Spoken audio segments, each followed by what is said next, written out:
ओम सौराष्ट्रे सोमनाथं च श्रीशैले मल्लिकार्जुनम् उज्जैन्यां महाकाल ओंकारममलेश्वरम् परल्यां वैद्यनाथं च डाकिन्यां भीमशङ्करम् सेतुबन्धे तु रामेशं नागेशं दारुकावणे वाराणस्यां तु विश्वेशं त्र्यम्बकं गौतमी तटे हिमालये तु केदारं कुशमे सन्त शिवालये एतानि ज्योतिर्लिङ्गानि सायं प्रातः पठेन्नरः सप्तजन्म कृतं पापम स्मरणेन विनश्यति। नमस्कार, स्वागत है आपका आचार्य वाणी में। मैं आचार्य डॉक्टर विक्रमादित्य आपके साथ हूं और आज का विषय है हमारा मकर राशि वालों के लिए ग्रहों का परिवर्तन। मकर राशि वालों, 6 तारीख का दिन, 6 दिसंबर का दिन आपकी राशि के दृष्टिकोण से एक और बड़ा परिवर्तन की तरफ आपको अग्रसर करता दिखाई दे रहा है। शनिवार का दिवस है, द्वितीया तिथि विद्यमान है और इस दिन आपकी राशि के दृष्टिकोण से एक धन योग भी बनकर आपकी राशि में तैयार हो रहा है। जो धन योग आपकी राशि में बना हुआ है, आने वाले 2-3 दिनों में खासतौर पर आपकी राशि के दृष्टिकोण से देखा जाए तो वो आपके लिए कई प्रकार के शुभ योग बनाता दिखाई दे रहा है। बुध भी परिवर्तन करने के योग बनाता दिखाई दे रहा है। इस दिन शाम को करीब करीब 8 बजे के आसपास बुध परिवर्तन कर कर आपकी राशि में जहाँ जाएगा वो आपके लिए बहुत अच्छा प्रभाव उत्पन्न करता दिखाई दे रहा है। मंगल के साथ युक्त होकर जहाँ बुध आपकी राशि के दृष्टिकोण से लाभ की स्थिति बना रहा है और साथ साथ आपकी राशि के दृष्टिकोण से एक और प्रभाव समझें, जैसा हमने कहा धन योग बना हुआ है, वो आपकी राशि के दृष्टिकोण से दिखाता है कि आपको धन लाभ कहाँ से होगा। आपको धन लाभ होने के योग जो बनते दिखाई दे रहे हैं वो आपके शत्रु ही आपके लिए कहीं ना कहीं कोई ना कोई ऐसी गलती कर सकते हैं, यानी आपके जो दूसरों की गलतियाँ होंगी उनसे आपको लाभ मिलता दिखाई दे रहा है। ऐसे योग आपकी राशि में बन रहे हैं, तो आपको थोड़ा शांत भाव से चीज़ों को समझने की ज़रूरत है। बहुत जल्दी करोगे ना तो ये ग्रहों का परिवर्तन जो है थोड़ी सी एंजाइटी बढ़ाएगा और वो स्वास्थ्य पर नेगेटिव प्रभाव उत्पन्न कर सकता है। लेकिन आपके प्रति जो थोड़ी सी हीन भावना रखने वाले व्यक्ति हैं उनसे ये धन योग, लाभ योग आपके लिए कहीं ना कहीं लाभ की स्थिति को उत्पन्न करने के रास्ते बनाते दिखाई दे रहा है। तो इस दिन का आपको लाभ लेना चाहिए। आपके लिए अच्छा ये रहेगा क्योंकि शनि महाराज आपकी राशि में इस वक्त जहाँ चल रहे हैं थोड़ी सी वक्र जो अवस्था में है, मार्गी हो चुके हैं और ये आपके लिए थोड़ा सा आपको प्रमोट करने का, थोड़ा प्रोवोक करने का रास्ता बनाते दिखाई दे रहे हैं। तो तुरंत आलस त्यागिए, शनि को थोड़ा शक्ति देने का प्रयास कीजिए, क्योंकि शनि को शक्ति देंगे ना तो आपके अंदर भी जो थोड़ा सा डिले करने के योग बनते दिखाई दे रहे हैं उससे निवृत्ति के योग बन जाएंगे। शनि का मंत्र जप करें, ओम प्रांग प्रींग प्रोंग से शनिश्चराय नमः, ये आपके लिए अच्छा रहेगा। 7 तारीख का दिन रविवार का अवसर है, तृतीया तिथि इस दिन विद्यमान है। ग्रहों ने जो आपकी राशि के दृष्टिकोण से परिवर्तन का योग बनाया है वो अच्छे से समझ लीजिए। इस दिन मंगल महाराज केतु के नक्षत्र में प्रवेश करते दिखाई दे रहे हैं और साथ साथ ये परिवर्तन जो हो रहा है मंगल का अस्त अवस्था में केतु के नक्षत्र में, ये आपकी राशि के दृष्टिकोण से देखा जाए मूल नक्षत्र में मंगल का योग बनता दिखाई दे रहा है। ये थोड़ा सा आपको चीज़ों को बहुत जल्दी मनोमस्तिष्क में ऐसे विचार देगा कि तुरंत से हाथ चीज़ों को पकड़ने की तरफ उद्धृत करता दिखाई देगा। मैं ये उसको भी पकड़ लेता हूँ। और एक बात ध्यान रखना, कई चीज़ें आपकी नहीं होती हैं आपको प्राप्त करने की। अपनी सीमा को देखते हुए कार्य करने की ज़रूरत है।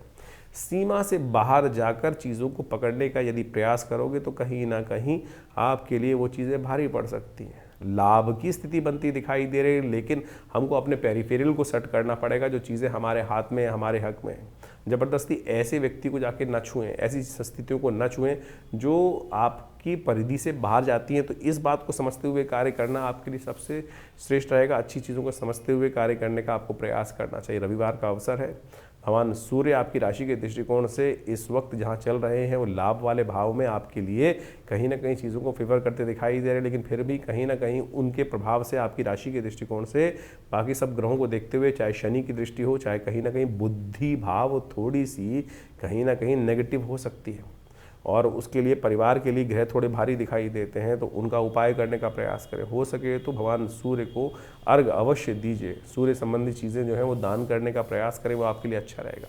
8 तारीख का दिन सोमवार का अवसर है, चतुर्थी तिथि विद्यमान है, सर्वार्थ सिद्ध योग बना हुआ है, नए कार्य करने के लिए दिन अच्छा दिखाई देता है।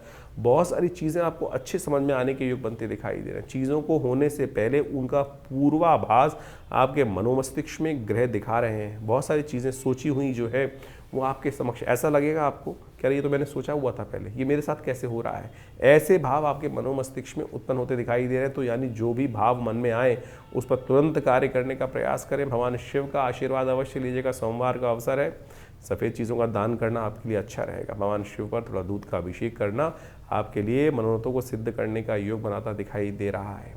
9 तारीख का अवसर मंगलवार का अवसर है, उस दिन पंचमी तिथि विद्यमान है और 2 ग्रहों ने इंटरनल परिवर्तन करने की जो योग बनाए हैं, समझ लीजिए क्या परिवर्तन का योग बन रहा है। बुद्ध महाराज जो हैं वो विशेष तौर पर शनि के नक्षत्र में प्रवेश करते दिखाई दे रहे हैं और शुक्र जो है वो बुद्ध के नक्षत्र में प्रवेश करते दिखाई दे रहे हैं। बुद्ध का आपकी राशि के दृष्टिकोण से इस वक्त शनि के साथ जो संबंध बनता दिखाई दे रहा है वो बहुत श्रेष्ठ है।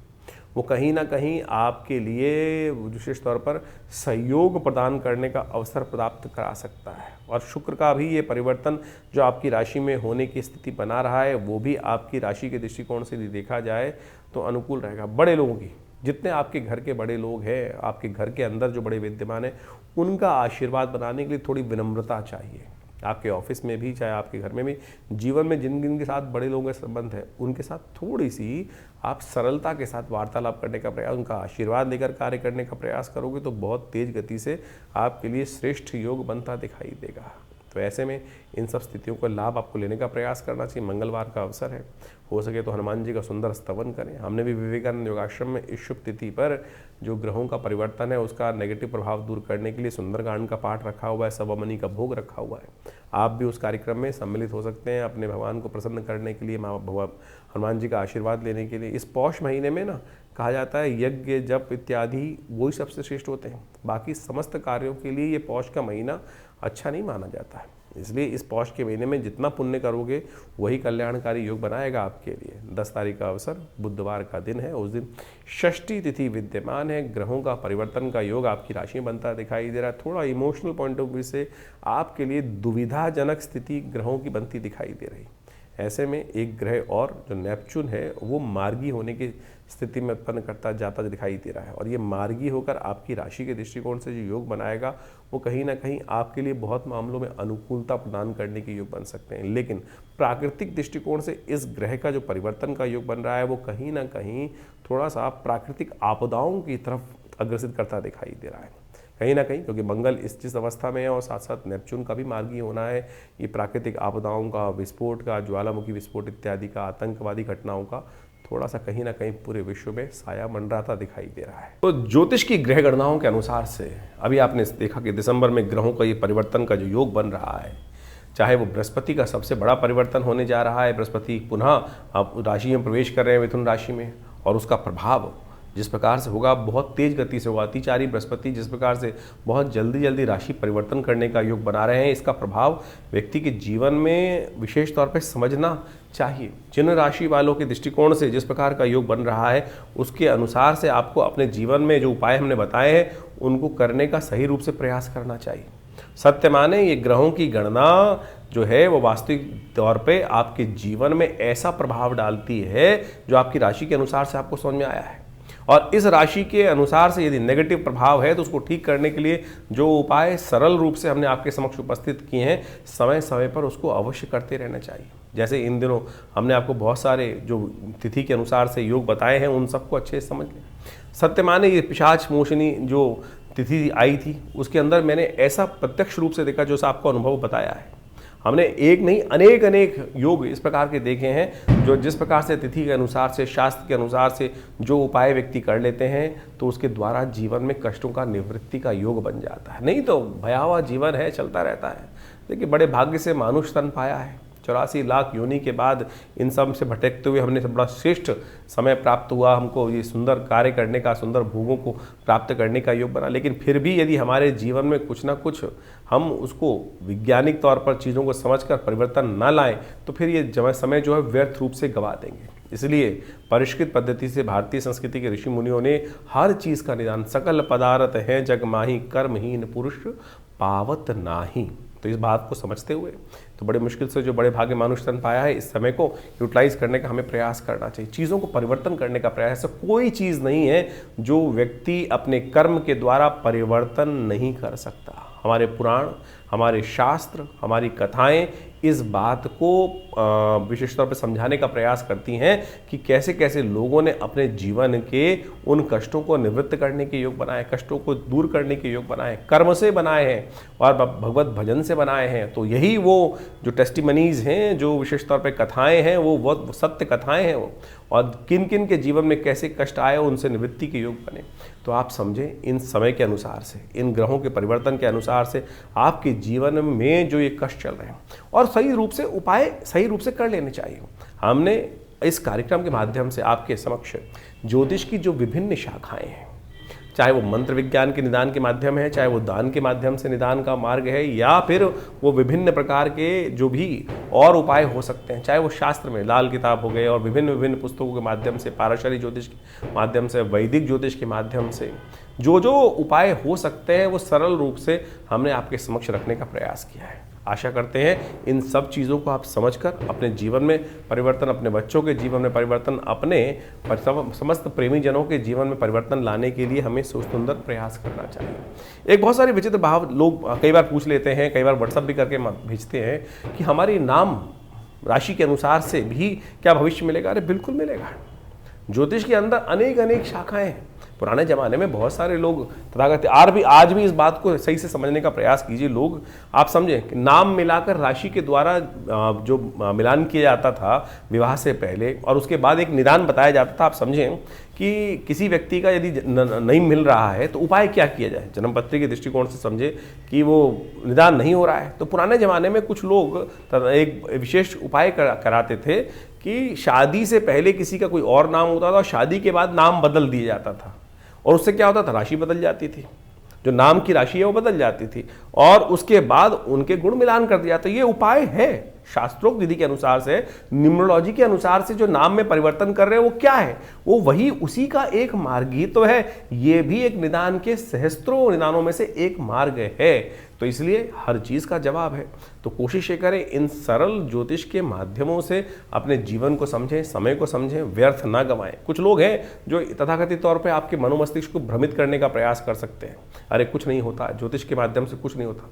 लाखों लोगों ने अपने समय को समझकर परिवर्तन के सुंदर योग बनाए, और हम नित्य प्रति देखते हैं लोग आते हैं, कष्ट चल रहा होता है, और वो भार को काटने के लिए मंत्र का अनुष्ठान, दुर्गा सप्तशती का पाठ, रुद्राभिषेक, विभिन्न मंत्रों के जाप, महामृत्युंजय हो गए, चाहे विभिन्न ग्रहों के पाठ किए जाते हैं, तो भार कटता है। बिल्कुल, कर्म का भाग कर्म के द्वारा ही काटा जा सकता है, और पुण्य कर्मों के द्वारा तो भार बहुत जल्दी से कट जाता है। तो इसलिए इन सब आप जो उपाय आपके ज्योतिष के दृष्टिकोण से, आपकी राशि के दृष्टिकोण से, आपके जन्मपत्री के दृष्टिकोण से सबसे देखिए, स्टेप बाय स्टेप समझने का प्रयास करें। ज्योतिष के अंदर सूक्ष्म जितना होता जाएगा उतना चमत्कारिक प्रभाव आपके मनोमस्तिष्क पर उसका हो सकता है। राशि बहुत स्थूल है, बहुत मोटा चीज़ है। उसके बाद जो अगर देखें ज्योतिष के दृष्टिकोण से और सूक्ष्म कर लिया गया तो जन्मपत्री पद्धति बना दी गई। जन्मपत्री में सहस्त्रों कुंडलियाँ बनती हैं। उन सब के माध्यम से भविष्य को देखने की एक नज़रिया प्राप्त होता है, एक समझ प्राप्त होती है, और उसके अनुसार से हमारे जीवन में जो घटनाक्रम चल रहा है वो हमें समझ में आ जाता है। तो उसको परिवर्तन करने के लिए हमारे विद्वान ज्योतिष विदों ने अनेक वर्षों से, लाखों वर्षों से उन सब पद्धतियों को हमारे इन कथाओं के माध्यम से उपस्थित किया है। यही वैदिक ज्योतिष है। यही वैदिक ज्योतिष के माध्यम से हम आपको जो भी आपके जन्मपत्री में जन्म के अनुसार से चीज़ों को होने वाले हैं उन सब निदानों को बताने का प्रयास करते हैं। तो ये सब कथाओं को आप विश्वास के साथ, जो हमारा कार्यक्रम है उसको विश्वास के साथ समझने का प्रयास करें। आपके तमाम प्रश्नों का निदान हम आप इसी कार्यक्रम के माध्यम से अवश्य देने का प्रयास करते हैं। और जैसे जैसे हमारे आश्रम में विभिन्न कार्यक्रम समय समय पर चलते हैं उन सब में आप स्वयं सम्मिलित हो सकते हैं। जैसे रविवार वाला यज्ञ है उसमें आप सम्मिलित हो सकते हैं। इसके अलावा मंगलवार को सुंदरकांड का कार्यक्रम होता है उसमें आप सम्मिलित हो सकते हैं। विभिन्न उत्सव समय समय पर होते रहते हैं, उन सब के निमंत्रण हम आपको देते रहते हैं। और आप उसमें व्यवस्था जान लीजिए, उसमें कोई शुल्क आश्रम की तरफ से नहीं लिया जाता। कुछ लोग हैं, हमारे को कंप्लेंट आती रहती है, हमारे नाम से कोई आपको जन्मपत्री या कोई भी निदान करने के लिए पैसे मांग रहा है, तो कम से कम ये देख लें कि हमारे आश्रम से कोई ऐसे पैसे की लेन देन की व्यवस्था नहीं होती है, हम कोशिश नहीं करते हैं। तो आप सरल रूप से आश्रम पे आइए। हर रविवार को हम स्वयं मिलते हैं आप सबसे और आपके प्रश्नों का निदान भी देने का प्रयास करते हैं। हाँ, ज्योतिष की जो जन्मपत्री दिखाने का शुल्क होता है वो ज़रूर आश्रम की व्यवस्थाओं को चलाने के लिए आवश्यक है, वो सब चाहिए भी होता है। और आप चाहें तो आप स्वयं सम्मिलित हों भगवती के इस यज्ञ में, विभिन्न कार्यक्रमों में जो ये विवेकानंद योगाश्रम की तरफ से हम चलाते हैं। हॉस्पिटल भी चला रहे हैं, एक बहुत बड़ा जो 100 बेड का हॉस्पिटल है विवेकानंद योगाश्रम हॉस्पिटल। प्राकृतिक चिकित्सा, योग, आयुर्वेद, फिजियोथेरेपी और बहुत बड़ा भी एलोपैथिक का भी विंग हम आश्रम में उन व्यवस्थाओं में जोड़ने का प्रयास कर रहे हैं। आप सबके में हम साथ का अपेक्षा भी करते हैं। आइए जुड़िए हमारी संस्था के साथ और जनमानस की सेवा में लगिए और परमात्मा के भजन में लगिए सत्य रूप से। और साथ साथ बहुत सारे और भी कार्य, चाहे गौशाला का कार्य आश्रम में चल रहा है, सदा व्रत का कार्य चल रहा है, यानी भंडारा भी चलता है, गरीबों को भोजन कराने की व्यवस्था होती है।